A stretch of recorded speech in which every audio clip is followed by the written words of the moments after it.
तो online fraud एक ऐसा सिरदर्द है जो जाने का नाम ही नहीं ले रहा है ना।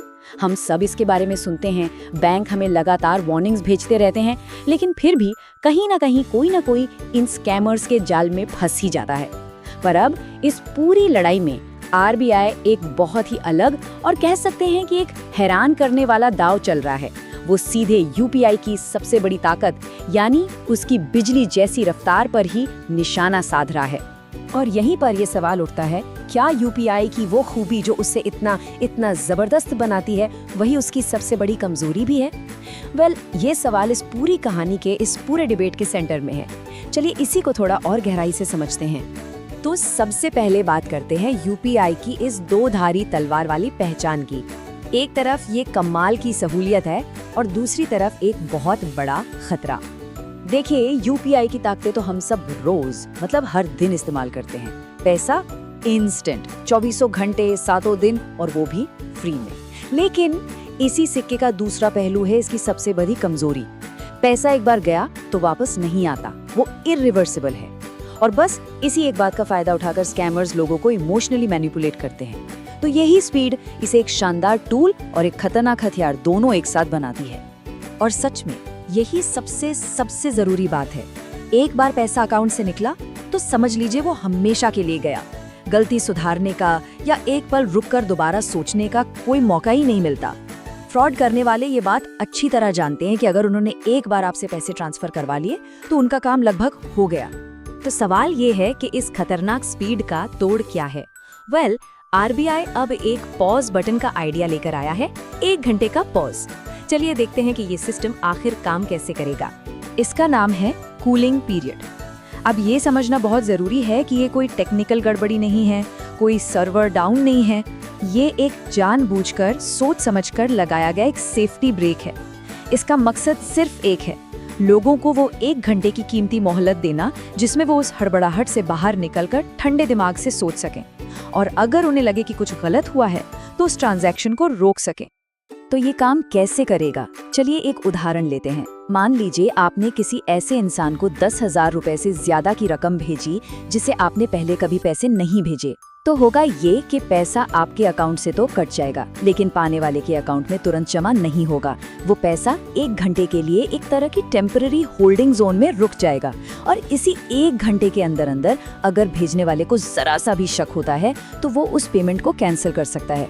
और अगर सब ठीक है तो 1 घंटा पूरा होने के बाद ही पैसा रिसीवर तक पहुंचेगा। अब यहाँ पर एक बात बिल्कुल साफ समझना बहुत जरूरी है। ये यूपीआई पेमेंट्स पर कोई बैन नहीं है। मैं फिर से दोहराती हूँ, ये कोई बैन नहीं है। ये सिर्फ कुछ खास तरह के ट्रांजैक्शंस के लिए 1 घंटे की एक छोटी सी देरी का प्रस्ताव है, और वो भी सिर्फ तब जब 10,000 से ज्यादा की रकम किसी नए अकाउंट में भेजी जा रही हो। आपके रोज के छोटे मोटी पेमेंट्स, चाय नाश्ते के पेमेंट्स, उन पर इसका कोई असर नहीं पड़ेगा। लेकिन एक सवाल ये भी है कि भाई सिर्फ 1 घंटे की देरी ये धोखेबाजों के खिलाफ इतनी असरदार कैसे हो सकती है? इसका जवाब टेक्नोलॉजी में नहीं, साइकोलॉजी में छिपा है। देखिए, ज्यादातर ऑनलाइन फ्रॉड्स का तरीका क्या होता है? स्कैमर्स हड़बड़ी और डर का एक माहौल बनाते हैं। वो एक झूठी अर्जेंसी पैदा करते हैं, जैसे आपका बिजली का बिल बाकी है, अभी भरो वरना कनेक्शन कट जाएगा, या फिर आपने लॉटरी जीती है, बस ये छोटी सी फीस जल्दी से भेज दो। ये जो 1 घंटे की देरी है ना, ये उस अर्जेंसी के साइकिल को ही तोड़ देती है। ये हमारे दिमाग को शांत होने और ठीक से सोचने का वो जरूरी वक्त देती है जो स्कैमर्स कभी नहीं चाहते कि हमें मिले। और ये 10,000 रुपए की लिमिट ये ऐसे ही हवा में तय नहीं की गई है। डेटा ये बताता है कि अगर सिर्फ 10,000 से ऊपर के ट्रांजैक्शंस को भी टारगेट किया जाए तो यूपीआई फ्रॉड से होने वाले कुल नुकसान का 98%, जी हाँ 98% तक रोका जा सकता है। इससे पता चलता है कि ये एक बहुत ही स्ट्रेटेजिक, सोचा समझा कदम है। मकसद है कम से कम तकलीफ के साथ ज्यादा से ज्यादा सुरक्षा देना। और हाँ, ये 1 घंटे की देरी का आइडिया अकेला नहीं है। आरबीआई असल में सुरक्षा की कई और लेयर्स, कई और परतें जोड़ने पर विचार कर रहा है, जैसे कि वाइट लिस्टिंग, मतलब आप अपने भरोसेमंद कॉन्टैक्ट्स की एक लिस्ट बना सकते हैं जिन्हें पैसे भेजने पर कोई देरी नहीं होगी। या फिर एक किल स्विच, ये एक तरह का इमरजेंसी बटन होगा जिसे दबाते ही आपके सारे डिजिटल ट्रांजैक्शन तुरंत के तुरंत फ्रीज हो जाएंगे। ये सब मिलकर एक मजबूत सुरक्षा कवच बनाने की कोशिश है। लेकिन जाहिर सी बात है, हर समाधान की एक कीमत होती है। तो इस बढ़ी हुई सेफ्टी के लिए हमें क्या कीमत चुकानी पड़ सकती है? चलिए अब इस प्रस्ताव की चुनौतियों पर भी एक नजर डालते हैं। फायदे तो बिल्कुल साफ हैं। बड़े फ्रॉड रुकेंगे, लोगों का सिस्टम पर भरोसा और बढ़ेगा। लेकिन चुनौतियां भी कम नहीं हैं। यूपीआई का जो सबसे बड़ा वादा है इंस्टेंट पेमेंट का, वो कहीं ना कहीं थोड़ा कमजोर पड़ेगा। जरा सोचिए उन छोटे व्यापारियों के बारे में, या किसी को मेडिकल इमरजेंसी में पैसों की जरूरत हो, उन्हें इंतजार करना पड़ सकता है। तो ये सुरक्षा और सुविधा के बीच का जो संतुलन है, उसे बनाना हमेशा से ही एक बहुत मुश्किल काम रहा है। वैसे एक बात और, भारत इस रास्ते पर अकेला नहीं है। यूके, यूरोपियन यूनियन और सिंगापुर जैसे कई देशों में नए पेमेंट्स के लिए पहले से ही ऐसे कूलिंग ऑफ पीरियड और दूसरे सुरक्षा नियम लागू हैं। तो ये एक तरह का ग्लोबल ट्रेंड है, जहां दुनिया भर के देश अपने तेज पेमेंट सिस्टम्स को और ज्यादा सुरक्षित बनाने पर फोकस कर रहे हैं। अब इन सभी सुरक्षा उपायों की जरूरत आखिर है क्यों? इसे समझने के लिए हमें यूपीआई की जबरदस्त, मतलब विस्फोटक कामयाबी को देखना होगा। ये सिर्फ एक पेमेंट सिस्टम नहीं है, ये एक क्रांति है।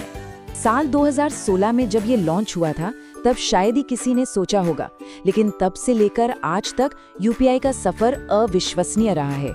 खासकर 2019 के बाद तो इसकी रफ्तार इतनी तेजी से बढ़ी कि आज ये पूरी दुनिया के लिए डिजिटल पेमेंट का एक मॉडल बन चुका है। जरा इस आंकड़े को देखिए, साल 2016 से लेकर आज तक यूपीआई ट्रांजैक्शंस के वॉल्यूम में 12,000 गुना की बढ़ोतरी हुई है। 12,000x।